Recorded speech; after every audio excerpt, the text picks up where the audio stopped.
Cerita dimulai dari sudut pandang si perempuan yang belakangan ini menjadi sangat populer di sekolah.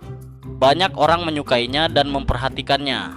Namun, ia menyadari bahwa popularitas itu tidak berlaku pada sahabatnya, seorang siswa laki-laki yang pendiam dan polos. Si laki-laki ini sebenarnya cukup menarik, tinggi, pintar, atletis, dan sopan.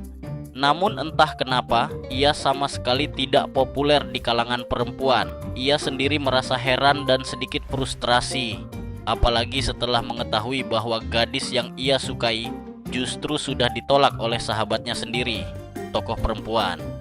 Saat mereka pulang bersama, percakapan pun terjadi.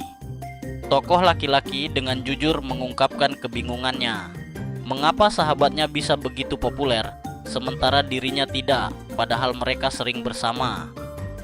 Tokoh perempuan menjelaskan bahwa popularitas adalah sesuatu yang bisa dipelajari, bukan hanya soal penampilan atau bakat alami. Ia kemudian mengusulkan ide aneh tapi serius, berlatih menjadi populer. Mereka mulai berdiskusi soal apa yang disukai perempuan. Dengan polos dan jujur, tokoh laki-laki menjawab bahwa ia menyukai perempuan dengan anu yang besar, yang membuat suasana menjadi canggung. Namun tokoh perempuan tidak marah. Ia justru menanggapi dengan tenang dan menganggap ini sebagai bagian dari latihan. Untuk membuktikan maksudnya, tokoh perempuan mulai melakukan simulasi. Ia membuka jaketnya, memperlihatkan tubuhnya dengan lebih jelas, dan mengatakan bahwa ini hanya latihan agar tokoh laki-laki terbiasa berinteraksi dengan perempuan, bukan untuk menggoda secara serius. Si laki-laki menjadi sangat gugup, salah paham, dan panik. Ia mengira ini sudah terlalu berlebihan dan tidak pantas. Namun tokoh perempuan dengan santai menjelaskan bahwa orang populer terbiasa dengan kontak fisik ringan dan kedekatan sosial, seperti memeluk atau berdiri dekat. Sebagai bagian dari latihan terakhir, tokoh perempuan dengan ekspresi serius berkata, "Peluk aku." Tokoh laki-laki benar-benar bingung, malu, dan tidak tahu harus bereaksi bagaimana. Ia bertanya-tanya dalam hati, apakah orang-orang populer benar-benar melakukan hal seperti ini setiap hari? Si laki-laki semakin kebingungan ketika si perempuan dengan tenang mengatakan bahwa berpelukan bukanlah sesuatu yang cabul. Menurutnya, pelukan hanyalah bentuk salam atau kedekatan yang wajar, terutama bagi orang-orang yang populer dan percaya diri. Ia menambahkan bahwa orang populer tidak terlalu memikirkan apakah sesuatu itu terlihat aneh atau tidak. Mereka bertindak natural. Namun, bagi si laki-laki, hal itu sama sekali tidak mudah. Ia gugup, jantungnya berdebar, dan pikirannya kacau, apalagi karena ia menyadari perubahan fisik sahabatnya yang kini sudah berbeda dari dulu. Ia tanpa sadar memperlakukannya dengan lebih canggung dibanding sebelumnya.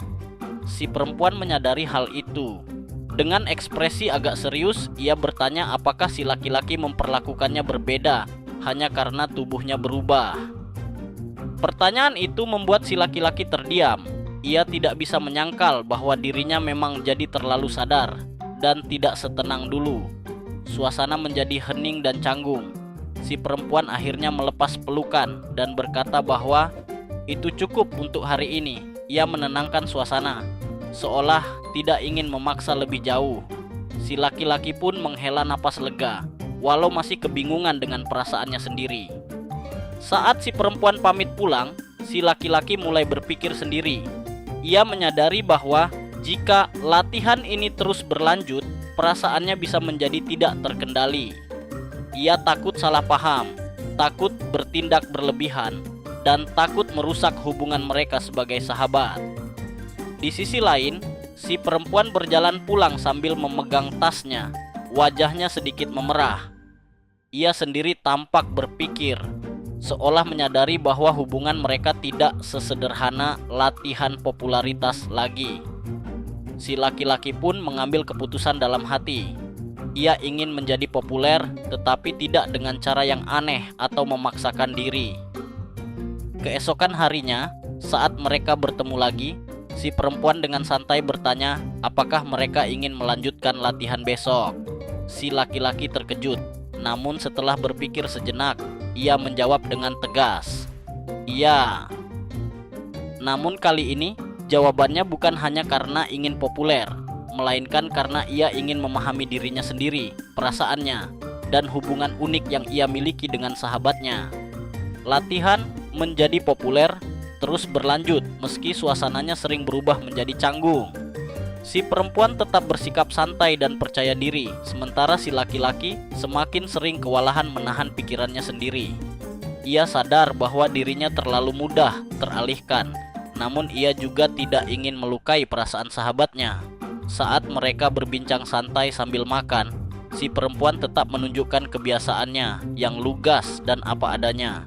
Si laki-laki menyadari bahwa meskipun ia kini sangat populer dan sering dipanggil pangeran, sifat aslinya tidak pernah berubah.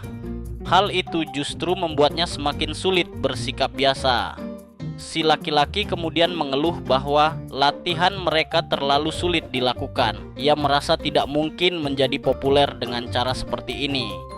Si perempuan pun akhirnya memberikan saran yang jauh lebih sederhana dan realistis. Mulai dari menatap mata lawan bicara saat berbicara, lalu tersenyum. Menurutnya, hal kecil seperti kontak mata dan senyum tulus jauh lebih efektif daripada mencoba bersikap berlebihan. Ia lalu mempraktikannya langsung, menatap mata si laki-laki dengan ekspresi lembut dan senyum tipis. Si laki-laki langsung gugup, namun ia berusaha meniru meski hasilnya masih kaku. Latihan berlanjut di ruangan yang panas karena pendingin ruangan rusak. Si perempuan membuka jaketnya karena merasa gerah, dan si laki-laki langsung panik berusaha menghentikannya karena takut pikirannya tidak terkendali. Dalam benaknya, ia menggambarkan batas persahabatan yang hampir jebol, namun ia berusaha keras menahannya. Si perempuan menyadari kegelisahannya dan meminta maaf. Ia mengakui tidak bermaksud membuatnya tidak nyaman, dan justru merasa senang karena si laki-laki peduli dan berusaha menjaga batas. Hal itu membuatnya merasa dihargai. Namun, ketegangan emosi mulai muncul. Si laki-laki akhirnya mengungkapkan perasaannya dengan jujur. Ia ingin menjadi populer, tapi tidak ingin kehilangan persahabatan mereka. Ia takut jika perasaan lain muncul, semuanya akan menjadi rumit. Si perempuan terdiam. Ia terlihat sedih ketika mendengar bahwa dirinya merasa terlalu besar atau tidak pantas disebut imut. Kesalahpahaman pun muncul. Si perempuan mengira dirinya tidak dianggap menarik sebagai pribadi, melainkan hanya secara fisik. Melihat itu, si laki-laki panik dan segera menyadari kesalahannya. Ia tidak bermaksud merendahkannya. Ia hanya tidak pandai mengungkapkan perasaan, apalagi ketika harus jujur. Suasana sunyi dan penuh emosi. Keduanya sama-sama terdiam, menyadari bahwa hubungan mereka sudah berada di titik yang berbeda dari sebelumnya. Bukan sekadar latihan popularitas, bukan pula sekadar persahabatan biasa. Latihan menatap mata akhirnya membuahkan hasil. Tokoh laki-laki berhasil mengucapkan pujian sederhana dengan jujur, "Kamu imut." Ucapan itu keluar tanpa dibuat-buat, dan justru itulah yang membuatnya terasa tulus. Tokoh perempuan terkejut, wajahnya memerah, namun ia segera menenangkan diri dengan mengatakan bahwa tidak apa-apa, mereka tetap berteman, bukan? Tokoh laki-laki mulai merasa percaya diri. Ia menyadari bahwa dirinya kini bisa menatap mata lawan bicara dengan tenang. Ia merasa telah melangkah maju satu tahap tanpa kehilangan kendali atau melanggar batas persahabatan. Baginya, itu adalah keberhasilan besar. Namun, tokoh perempuan justru mendekat lagi. Ia berkata bahwa untuk benar-benar terbiasa, latihan harus dilakukan lebih dekat. Hal itu membuat tokoh laki-laki kembali gugup.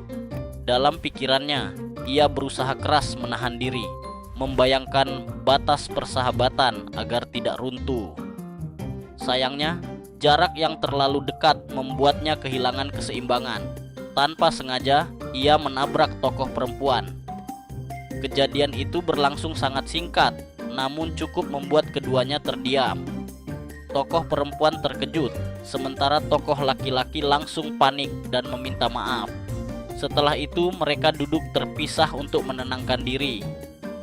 Tokoh laki-laki menyadari bahwa dirinya memang masih kesulitan mengendalikan reaksi tubuh dan pikirannya. Ia mengakui bahwa latihan ini lebih berat dari yang ia bayangkan. Tokoh perempuan pun menjelaskan bahwa ia hanya ingin membantunya lebih percaya diri, bukan membuatnya tersiksa. Meski canggung, suasana perlahan kembali tenang. Tokoh laki-laki mengucapkan terima kasih karena telah dibantu berlatih lagi hari itu. Ia merasa anehnya justru lebih lega, seolah beban yang selama ini ia pendam sedikit terlepas. Tokoh perempuan tersenyum dan memuji senyumnya. Ia mengatakan bahwa itu senyum yang bagus, jujur dan apa adanya. Tokoh laki-laki pun tersenyum balik, kali ini tanpa gugup berlebihan. Cerita ditutup dengan pemikiran tokoh laki-laki. Ia mulai mengerti bahwa popularitas bukan soal teknik semata, melainkan tentang keberanian bersikap jujur, menjaga batas, dan menghargai perasaan orang lain. Namun, ia juga menyadari bahwa hubungan mereka belum sepenuhnya selesai dipahami. Ia bertanya dalam hati, "Kalau seperti ini, apakah aku benar-benar akan menjadi populer?"